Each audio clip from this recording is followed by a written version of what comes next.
Tak sangka bila masak cepat campak ikut resepi sendiri, rasanya mantul dan tak sampai malam dah habis sepinggan family makan.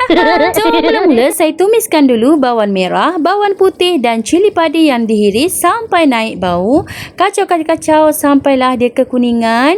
Lepas tu saya masukkan juga sebatang serai yang diketuk. Kemudian saya masukkan juga sedikit air secukupnya dan juga saya masukkan sos tiram dan sos cili.